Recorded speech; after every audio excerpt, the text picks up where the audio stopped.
Well, let me ask you this. So Konnan, did you push her right away? No. No. When she first came in, I knew there was going to be a huge problem because she was very tall. She looked like an Amazon next to everybody. Blonde. American or Canadian, white girl, right? She's coming to take somebody's spot. Right. Okay, she was massively ripped. She had like these wide shoulders, and I knew they were going to beat the hell out of her. So I told Perro, bro, you need to bring her in with the Perros del Mal because he had his own little promotion, and and I said you need to bring her over there for a while so she can get seasoning. Because if I bring her in right now, they're going to eat her up. So she went with Perros del Mal, and she was a valet for a while, and then little by little she started to wrestle, and she had a tough time, bro, because all the girls were jealous of her. Well, that's the question. So you go in, obviously you're respectful to the other girls, but what do you do? Like, and you're kind of green, I guess. So what do you do when they're trying to take advantage of you? Did you know they were trying to take advantage of you at the time, or could you? I was and I always have been like very competitive, and also like if you tell me you think I'm gonna not be able to do it, I'm gonna be like, I'm gonna do this. So like there were like I remember the first day of training, and Silver King saw me come in, and he's like, "How long are you here for?" And I was like, "Oh, like at the time, this was the first day. I was like, I don't know, like 5 weeks or something." He's like, "You're not gonna learn anything in 5 weeks, so you should probably go like home."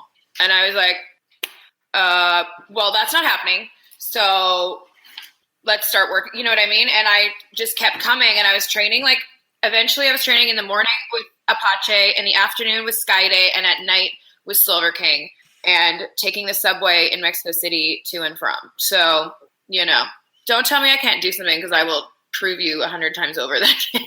Right. But did you start working with like a lot of other green girls, or did you get to work with some good talent? I was working with like who now is Lady Shani. She was there the first day. A wrestler called Ludark, and then there were some guys that I don't really know if they're still wrestling anymore. But they were like newer, but not as new as me, and they still beat the crap out of me. They didn't care.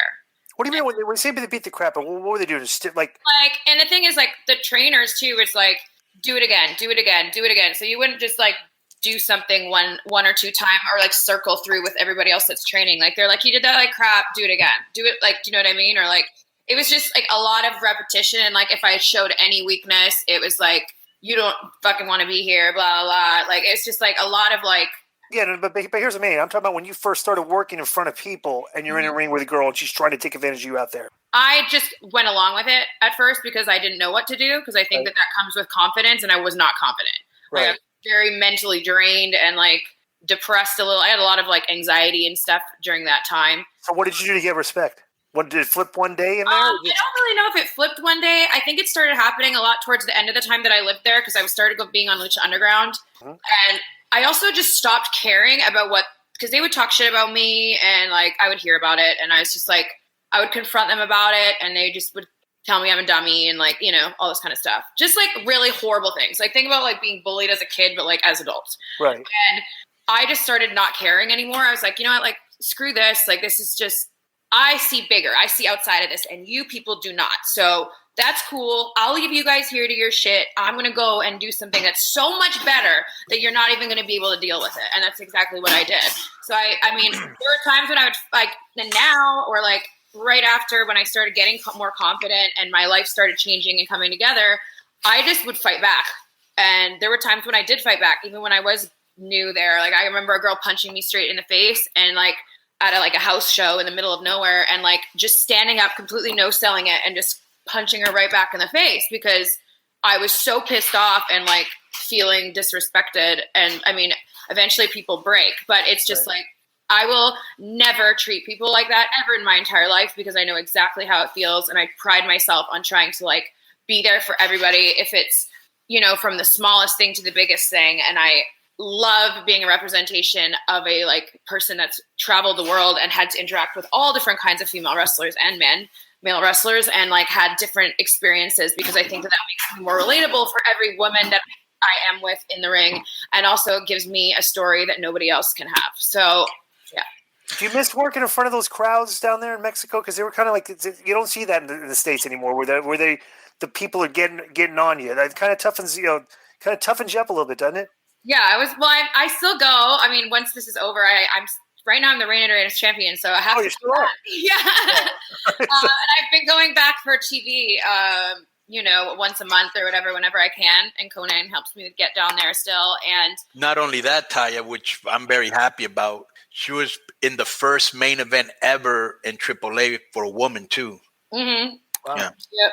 With Ayako, right? And it's like those crowds are so different, and I think it's even more different now because I'm a babyface there. At first, until a year ago or 2 years ago, I was a heel this whole time, getting death threats and stuff thrown at me and bottles and all that kind of stuff because they're really passionate about which makes it funner. Yeah, there is some I remember Pero telling me don't react when they throw things at you because I was like this Oh, you're selling it, right? Yeah, you can't. Don't react. They're just gonna keep doing it. And I was just like, oh my god, what am I doing here? But I love those crowds, and I feel like wrestlers don't understand real lucha libre until they've performed in a real lucha libre arena. Say, for example, in TJ, where I've done a lot of stuff with Konnan, as well as somewhere like Naucalpan, which is a classic ghetto-ish, or Reina Nessa, where people are nuts. There's just, it's super not ghetto. It's so ghetto, but it's so fun, and you just become part of them. You know what I mean? They become part of it. Yeah, it's so much better to be able to to work in the States. Some of these shows, you work as a heel, but the fans respect your heel work. And you go to the other, you're a heel. They don't like you. They hate you and stuff like that. And that's the one thing I miss in the business. When I look back and I look at old matches, and it's just the crowd just didn't like you if you were a heel, and they boo, and stuff. That dynamic is just, I don't know. The adrenaline's different working in front of that than it is. You see the crowds today. It's just a different adrenaline. I feel like people nowadays don't want there's what do I call smart marks or whatever. They just don't want to be told who to like or who not to like. So they go against what they're supposed to do, or I don't know. Right. It's I try to be such an annoying piece of shit as Taya on Impact, and I love it. And it's sometimes I'm like, yay! I'm like, no, I am being a bad person. What's wrong? Yeah, it's hard to work in front of the fans now. That they act. You don't know how they're going to act. It's I'm trying to be a heel. It's why are you cheering me? It's no, it's very difficult. But I like it. I mean, it's good to be able to go back and work in front of actual wrestling fans that boo the heels and cheer the baby faces. Yeah, it's just different. It's just so different. And I wish that every wrestler, at least once in their career, gets to experience that because it is so special. Yeah. Plus, another great thing that I love to do that it's real weird, Taya, because you see that Impact has done it. You've even seen WWE do it, but you'll see AEW won't do it. Is the intergender wrestling, which if done right is super, super fun. Yeah, I've been doing, and that's the other thing was as soon as I started wrestling in Mexico, I was doing intergender wrestling. So when I did come to the States, and when I started on Lucha Underground and had my first match was versus Brian Cage in season 2, and people made such a big deal about it. And I was like, people in Lucha Libre have been doing this forever and ever and ever, and it's not seen as domestic violence or anything like that. It's an expression, and it's two people fighting. And I'm happy that now that it's being seen in other companies, and Impact Wrestling has been really good about letting it kind of happen. And I had a really good tag match, me and Michael Elgin versus Eddie Edwards and Tessa Blanchard that aired a few weeks ago, and other things moving forward. So I think that it's time for, obviously there's never going to be something that everybody loves. There's always going to be someone that doesn't like something. But I feel if done right and with the right people, that it is believable. And it's just another form of a development in wrestling. So yeah, I look at it because I did this stuff with Tessa. To me, it's when they asked me to do it, I was as a performer, it's wow, okay, this is interesting. It's the year 2019, things have changed, everything, but it's just cool. When you're trying to lay it out, it just makes you a better worker because you're taking a more logical path through the match. It's the girl. You're not going to shoot Michael Elgin in and tackle, and he's going to take the bump. It's not that's not going to happen. You have to think about things and make the puzzle work and put the pieces in the right order. There's a war. Right. And then you do it, and the crowd responds accordingly. It's wow, that's good work we just did. Exactly. Yeah, exactly. So controversy and making people think and talk about something. That's what this is about. This is about telling stories and like making people think. And so if the things that you're doing are making people talk, be it good or bad, like this is the business. Well, the thing is too is like when I went there and it's like Eli Drake had like refused to wrestle against. He'd like refused to wrestle. Yeah. It's like Eli Drake like refused to wrestle against Tessa, and like he didn't want to do because and I was like, I said on this podcast and kind of like a contrast. I said, well, Eli's not as good as he thinks he is because every tool that, like, if you're a professional wrestler, every situation they present you, you should take every tool that you have in your book and figure out how do I make this work and make it look logical. And I mean, you're always going to have like some things that you're like, I don't know if I agree with that, or like you kind of have to think about it and go home and think or whatever. But if you're good at your job, then you're going to be able to figure it out. Yeah, if you're confident in your job, you can figure it out. Yeah. So yeah. Bro, and it's just kind of funny because it just makes you like a better all-around performer. I remember when Eddie was with China and he wasn't too happy because she was kind of like the guy and he was like the girl in the fucking thing, and I was like, bro, Eddie, you got to remember that and this is a shoot, like when bookers are looking at people, they're like, okay, we know this guy, we're going to have trouble getting him to do a job. So we probably don't even want to use him for this.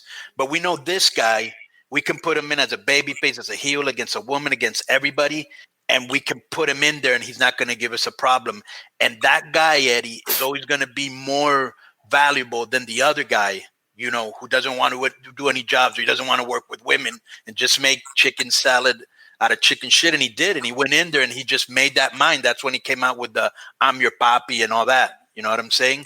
Yeah. So I just think that when you're in there, like you said, Disco, when you're in there with a female or with an exotico or with a mini, you have to it makes you a more versatile wrestler because you're not just in this one box. Right. And plus, too, we're not going to wrestling school, you're wrestling with the girls and the guys are wrestling each other all the time because that's all the students.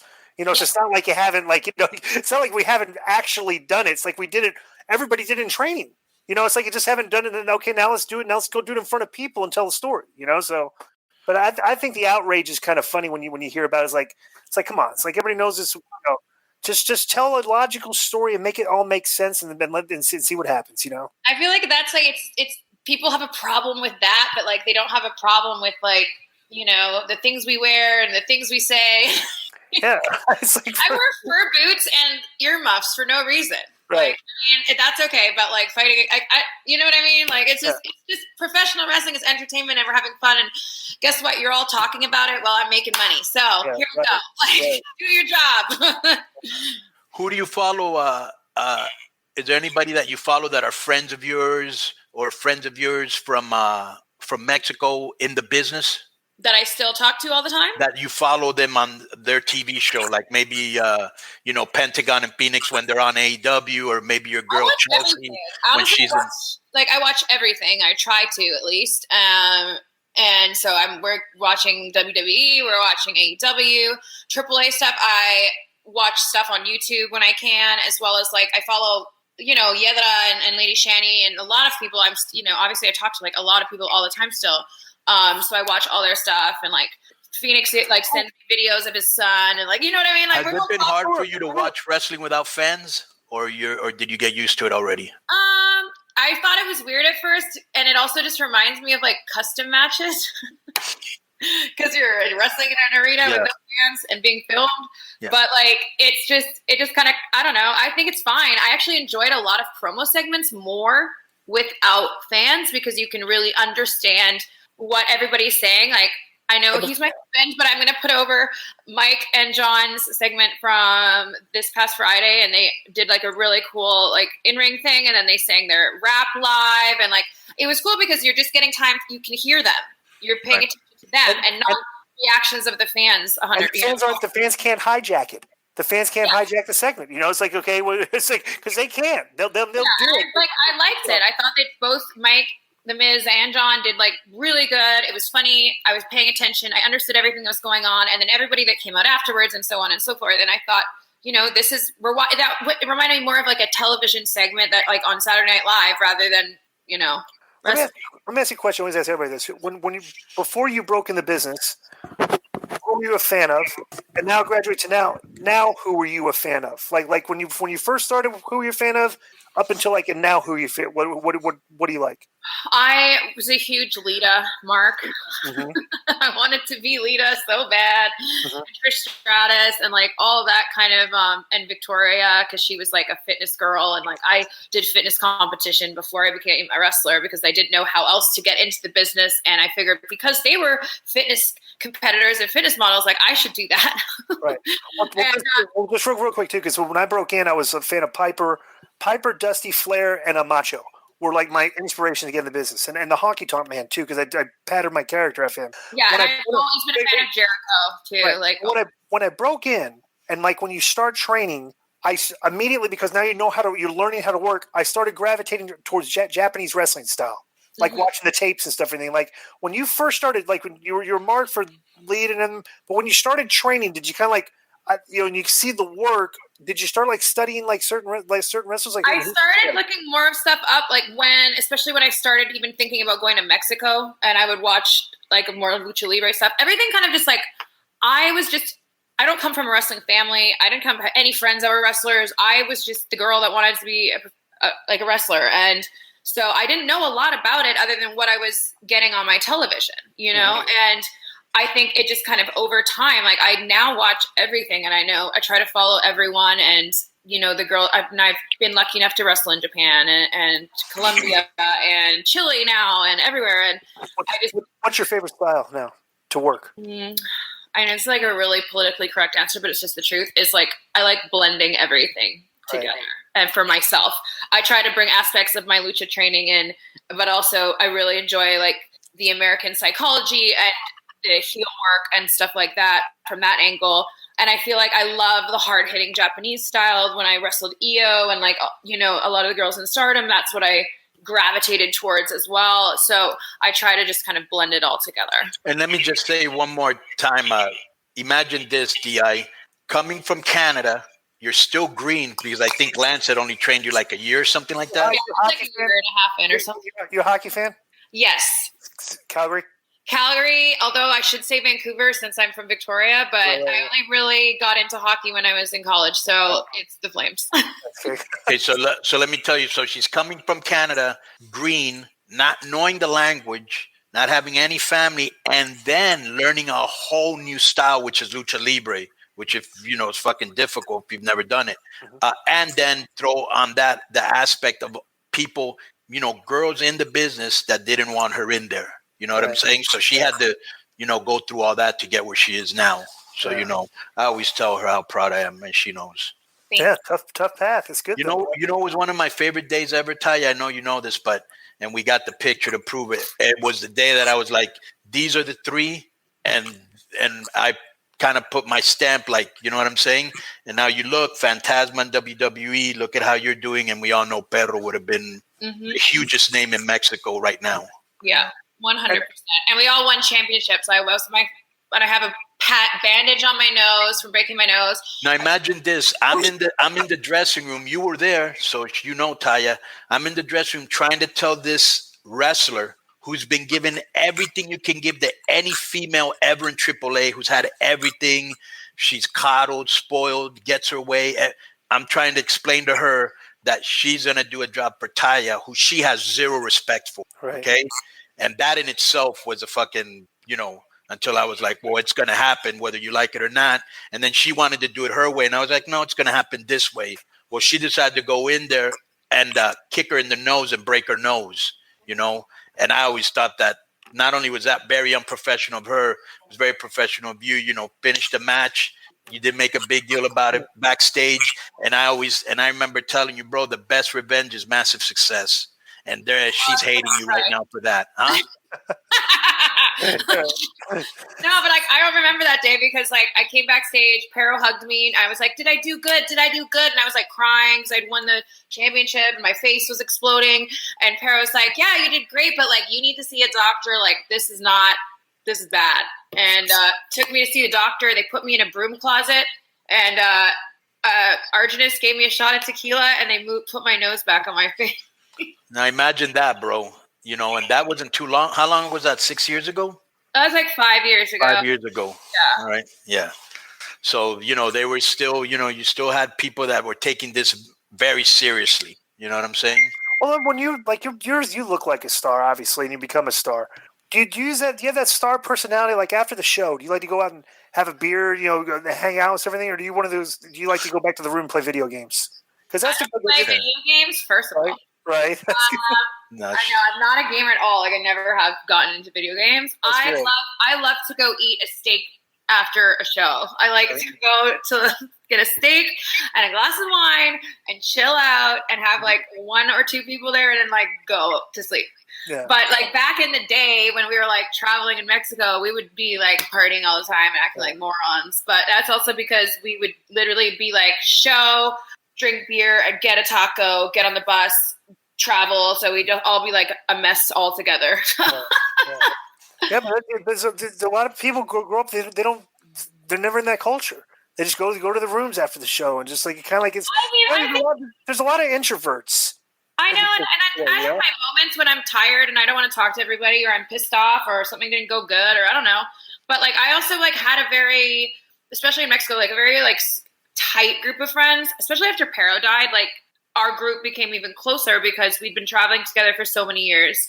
So, Daga and Penta and me were all in Peros, and then obviously Phoenix was there around because he's Penta's brother and he's awesome. But it was just like us, like constantly. When my sister passed away a few years ago, we were on the road, and like I got the phone call and I went straight to Phoenix and Pentagon's room, and they like took care of me. Do you know what I mean? Like that was like how it was. And like, it wasn't like we were all always hanging out with like 700 people or like the whole roster. We had like our little group, our clique or whatever. And like, honestly, like if it wasn't for those people and like my little clique that I had, like I would not have gone out of there alive. Like it's, emotionally probably like an absolute train wreck. But so because we all went through a lot of things. We saw like so many crazy moments because we were together like 5-6 days a week.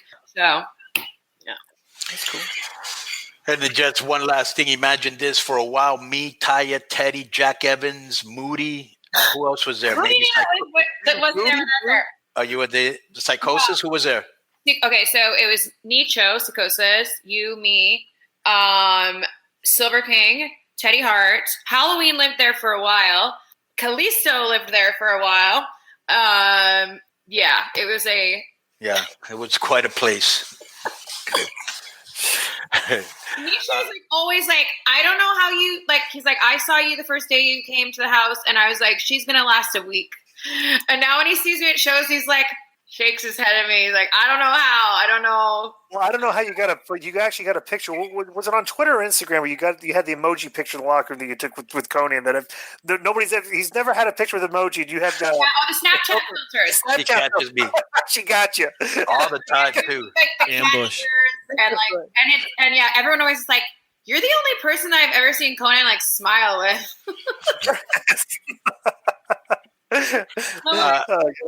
Taya, anything that you want to plug? Your Zoom show or any of your social media, whatever you got going on?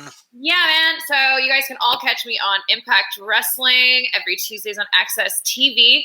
And as soon as I get back to AAA, hopefully soon, we'll be able to see me there. As well as you can catch me on Twitter and Instagram at the Taya Valkyrie, Facebook.com/Taya Valkyrie. And also, if you want to be extra good to me, especially during these hard times, you can follow me on my Patreon, patreon.com/Taya Valkyrie. Cool. All right. And what do you got on your Patreon? Cool stuff. Lots of pictures of me and my dog. Like, no, I talk about like all, like I blog, I post photos. I have my schedules, which I don't talk about anywhere else. It's just like more into my personal life. Nothing, there's no nudity, no racy shit. Like, it's just a forum and a place for my fans to talk to me. I communicate with them all the time. They can ask me questions and I respond. There's also a way of getting merch out to you because I don't sell 8x10s really anywhere else. So you can sign up and get 8x10s and pins and bandanas and all sorts of stuff like that officially from me. Cool. All right, Ty. You know I love you and so happy for your success. Can't wait to see you. Happy for Johnny too. And I want to thank you for being on, keeping it 100. Boom. Thanks, guys.